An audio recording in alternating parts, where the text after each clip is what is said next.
So in the video on the oscillators, we saw how a tank circuit, which is essentially a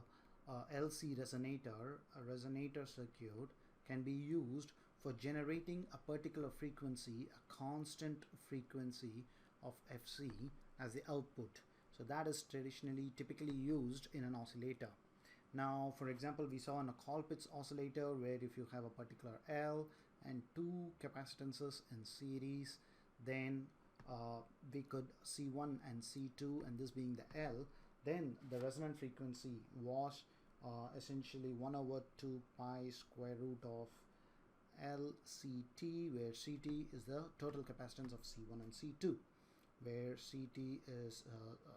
C1 C2 over C1 plus C2, these two capacitances added in series. Now this oscillator would have created a constant frequency FC,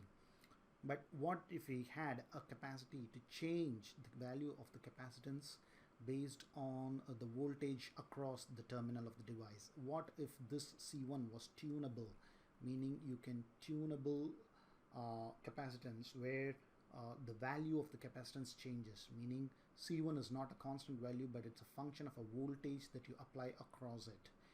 Capacitance C1 is a function of a voltage across it. That means it's a variable capacitor, what we call as a variable capacitor, and that capacitor is represented by this circuit symbol, where this arrow indicates that this capacitor is not having a constant value, but the value depends upon the voltage that you also apply across these terminals. In some sense, the value of the capacitance can be controlled by a control voltage. A varicap diode is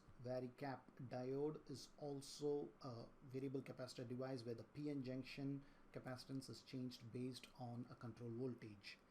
So in that sense, you will be able to tune the frequency of the oscillator as per a desired frequency. You can set the voltage across the variable capacitor to be able to realize the necessary frequency FC. Another technique to be able to develop signals of varied frequencies,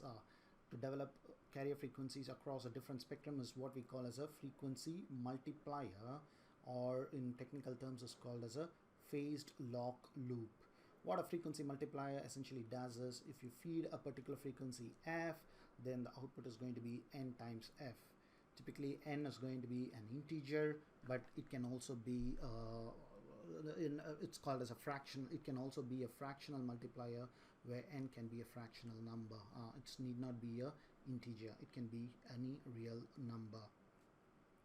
So the essential building block of a phased lock loop, without going into the details, the bigger block diagram is, it consists of an oscillator at a particular comfortably low frequency, which we call as the reference frequency,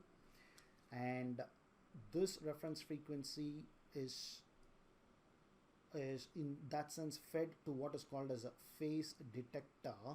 and this is actually a feedback system where the other input for the phase detector is obtained from the output by dividing the frequency by n. So in order to multiply the frequency in the phase in the feedback loop, if you were to divide it by n, then the output of this divider is going to be a slow varying signal. It's usually easier to divide a signal by the frequency of a signal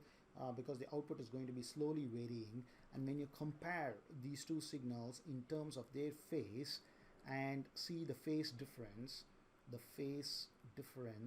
between the feedback path and the reference oscillator signal here, that phase difference we apply prior to applying it to the VCO directly, pass it through a loop filter in order to have a stable feedback, in order to improve the stability of the feedback system. We can control the gain settings of this loop filter, and that becomes the voltage input for the VCO, a voltage controlled oscillator that we saw here. The VCO is a voltage controlled oscillator. This becomes the input voltage, so that the output frequency is such that when you try to divide it by n and compare the phase, we want to have constant phase here, meaning whatever be as long as there is a non-zero phase difference, the VCO is going to have a higher applied voltage and its output frequency is going to correspondingly increase. So if you divide by a factor of n, the output is going to be n times the reference frequency, so that when you divide back by n, the frequency that you're supposed to get here is reference. So when this reference and F reference are the same, the zero phase is maintained and there is no further change in the voltage in controlling the VCO, so that the output is maintained at a constant n times the reference frequency. So in that sense, a PLL or a phase lock loop is a neat way of generating frequencies of any different frequency given a certain reference frequency. And this n value can be programmable, so that there are programmable PLLs, phase lock loops, which are also even fractional multipliers where we can program the value of n, so that given a particular crystal oscillator frequency, for example, let's say 48 megahertz, if we program n to be 2, then we simply get 96 megahertz as the output if n equal to 2.